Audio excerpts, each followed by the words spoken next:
So hi friends, welcome to TMS talks. இன்றைக்கி நம்ம என்ன பார்க்க போகிறோம் அப்படின்னா, சந்தனம் நடிப்பில் வெள்ளிக்கிழமை ரிலீஸ் ஆன வடக்குப்பட்டி ராமசாமி படம் பற்றி தான் பார்க்க போகிறோம். இதில் வந்து நிறைய நட்சத்திரங்கள் நடிச்சிருக்காங்க.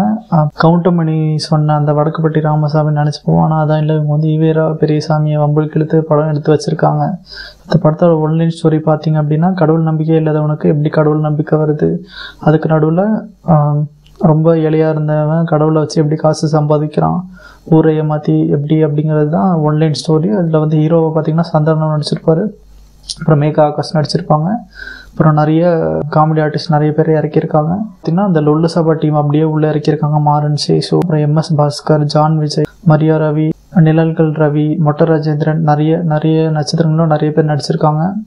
படம் ஆரம்பிக்கும் போது என்ன ஒரு சந்தேகம் அப்படின்னா, இந்த படம் பேய் படமா அப்படிங்கிற அளவுக்கு நமக்கு சந்தேகம் வந்துச்சு. ஃபர்ஸ்ட் சீன் மட்டும் பார்த்தீங்கன்னா ஒரு மாதிரி பேய் படம் மாதிரியே காட்டுவாங்க. அதுக்கப்புறம் போக போக பார்த்தீங்கன்னா காமெடி படம் அப்படிங்கிற அளவுக்கு ஒரு நம்பிக்கை வந்துச்சு. ஸோ கிளைமேக்ஸில் பார்த்தீங்கன்னா கடவுள் நம்பிக்கை கடவுள் நம்பிக்கை இல்லாதவங்க எப்படி நம்பிக்கை வந்துச்சு, எப்படி கடவுள் இருக்குது அப்படின்னு சொல்லிட்டு காமிச்சிருப்பாங்க. அதெல்லாம் நல்லா இருந்துச்சு. கிளைமேக்ஸ் நிஜமாவே நல்லா இருந்துச்சு. ஸோ படம் பார்த்திங்கன்னா மொத்தம் 2.5 மணி நேரம். 2.5 மணி நேரத்தில் ஃபர்ஸ்ட் ஹாஃப் வந்து பார்த்திங்கன்னா கொஞ்சம் சுமார் தான், ரொம்ப போர் அடிச்சதுன்னு சொல்லலாம். ஸோ இன்டர்வலுக்கு அப்புறம் தான் கொஞ்சம் சூடு பிடிக்க ஆரம்பிச்சது. ஸோ இன்டர்வலுக்கு அப்புறம் தான் கொஞ்சமாச்சும் பார்க்குற அளவுக்கு இருந்துச்சு படம். நிறைய காமெடி ஆர்டிஸ்ட் எல்லோரும் கலந்து சூப்பராக நடிச்சிருப்பாங்க. அதில் வந்து நிழல்கள் ரவி வந்து மிலிட்ரி ஆஃபீஸராக, பைத்தியம் பிடிச்ச மிலிட்ரி ஆஃபீஸராக வருவார். அப்புறம் ஜான் விஜய், மரியா ரவி வந்து ஊரில் இருக்க பெரிய தலைவர்களாக வருவாங்க. அப்புறம் சந்தனம் வந்து அந்த மண்பானை செய்கிறவரை, இப்போ வந்து கோயிலை வச்சு காசு சம்பாதிப்பார், மக்களை ஏமாற்றி. மேகா ஆகாஷ் வந்து டாக்டராக நடிச்சிருப்பாங்க. மொட்டை ராஜேந்திரன் வந்து கிட்னாப்பராக வருவார். அப்புறம் கூல் சுரேஷ் பெரிய வீட்டு பையனாக நடிச்சிருப்பார். அப்புறம் சேஷு வந்து பூசாரியாக நடிச்சிருப்பார், அவர் வந்து ரொம்ப பட்டையை கிளப்பி நடிச்சிருந்தார். அப்புறம் மாறனும் நல்லாவே நடிச்சிருந்தார் சந்தானம் கூட சேர்த்து. ஸோ அந்த சந்தானம், மாறன், சேஷு இவங்க 3 பேர் காம்போ வர இடங்கள்லாம் ரொம்பவே நல்லா இருந்துச்சு. ஸோ காமெடி பார்த்திங்கன்னா full and full work out ஆச்சுன்னு சொல்ல முடியாது. ஸோ செகண்ட் ஹாஃப் ஓரளவு பார்க்குற மாதிரி இருந்துச்சு. ஃபர்ஸ்ட் ஹாஃப் கொஞ்சம் போர் அடிக்கிற மாதிரி தான் இருந்துச்சு. ஸோ படத்தில் நிறைய கேரக்டர் இருந்ததுனால படம் பார்த்திங்கன்னா 2.5 மணி நேரம் போச்சு. இவ்வளோ பெரிய படம், இவ்வளோ லென்த்து வந்து நமக்கு போர் தான் அடிச்சது கொஞ்சம். ஆனால் படம் கதை பார்த்திங்கன்னா ஓரளவு நல்லாயிருக்கும். ஸோ மெட்ராஸை வச்சு ஒரு கான்செப்ட் கொண்டு வந்திருப்பாங்க, அதெல்லாம் சூப்பராக இருக்கும். இந்த கான்செப்ட்லாம் பார்த்திங்கன்னா ஸோ அது என்னன்னு சொல்ல மாட்டேது, நீங்கள் படத்தில் போய் பார்த்துக்கோங்க. அப்புறம் வந்து நிழல்கள் ரவி வந்து கண்டிப்பாக சொல்லி ஆகணும். அவர் வந்து ஒரு மிலிட்ரி மேனாக இருப்பார். அவர் வந்து ஒரு மாதிரி பைத்தியம் பிடிச்ச மிலிட்ரி மேன் மாதிரி கேரக்டராக நடிச்சிருப்பார். அவர் ஒரு சீன்ஸ்லாம் நிஜமாகவே காமெடி சூப்பராக இருந்துச்சு. இந்த சந்தனம் வந்து மெயின் கேரக்டர், அவங்கள சுற்றி ஒரு கேரக்டராக பண்ணுற காமெடிஸ் தான் ரொம்ப நிறைய இருக்கும். ஸோ ஃபைட் சீன்ஸ் அப்படிலாம் எதுவும் இல்லை பெருசாக. ஸோ இந்த ஷூட்டிங் ஸ்பாட் பார்த்திங்கன்னா கோயம்புத்தூர், திருப்பூர் சைடு தான் எடுத்திருக்காங்க. அந்த படம் பார்க்கும்போதே உங்களுக்கு தெரியும். அப்புறம் இதில் முக்கியமாக அந்த மூவி ரிவ்யூவர் பிரசாந்த் நடிச்சிருக்கார். அவர் பார்த்திங்கன்னா ரொம்ப வித்தியாசமான கெட்டப்பில் சேவிங்லாம் பண்ணிவிட்டு ஃபுல்லாக ஒரு மாதிரி டிஃப்ரெண்ட்டாக நடிச்சிருப்பார். அவர் நடித்ததும் நல்லா இருந்துச்சு.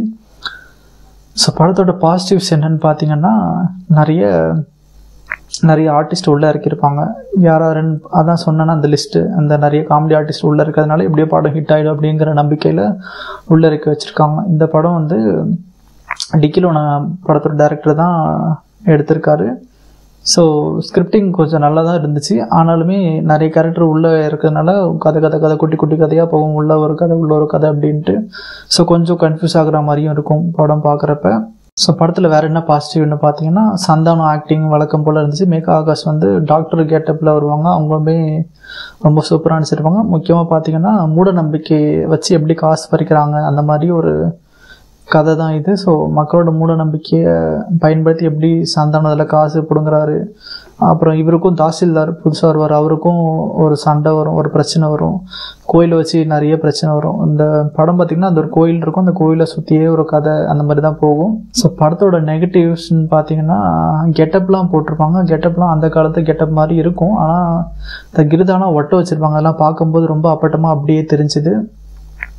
ஸோ அது ஒரு நெகட்டிவ். அப்புறம் லாஜிக் வந்து பார்த்திங்கன்னா, லாஜிக் எங்கேயுமே பார்க்கக்கூடாது கண்டிப்பாக, ஏன்னா அந்தளவுக்கு இருந்துச்சு படமும். ஸோ லாஜிக் பார்க்காம போய் பார்த்திங்கன்னா ஓரளவு உங்களுக்கு பிடிக்கும் இந்த படம்.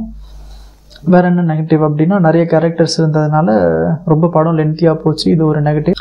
சந்தானம்க்கு வந்து கொஞ்சம் கேரக்டர் கம்மியாக இருக்கும் இந்த படத்தில் அப்படின்னு தோணுச்சு. ஏன்னா மற்ற படத்தில் அவள் தான் ஃபுல் அண்ட் ஃபுல் வருவார், கூட 2-3 காமெடி ஆர்டிஸ்ட் தான் இருப்பாங்க. இந்த படத்தில் வந்து ஃபுல்லாகவே காமெடி ஆர்டிஸ்ட் வச்சுட்டு இவர் வந்து கொஞ்சம் ஓரமாக ஒதுங்கிட்டார் அப்படி தான் தோணுச்சு. ஏன்னா அந்தளவுக்கு மற்றவங்களுக்கு ஸ்பேஸ் கொடுத்து நடிச்சிருக்காரு. கூல் சுரேஷ், பிரசாந்த் இவங்கெல்லாம் கூட கொஞ்சம் நல்லா நடிச்சிருப்பாங்க.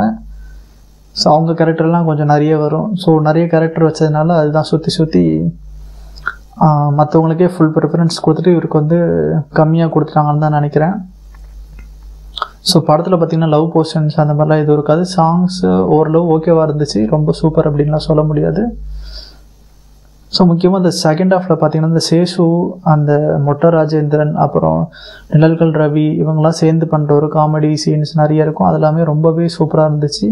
ஸோ ஒருத்தவங்களுக்கு ஒரு யூனிக் சீன் வச்சுருப்பாங்க, அந்த படம் பார்க்கும்போது உங்களுக்கே தெரியும். ஸோ அவ்வளோதான். மறக்காமல் நம்ம சேனலை சப்ஸ்கிரைப் பண்ணிக்கோங்க, தொடர்ந்து சப்போர்ட் பண்ணுங்கள். பாய், தேங்க்யூ.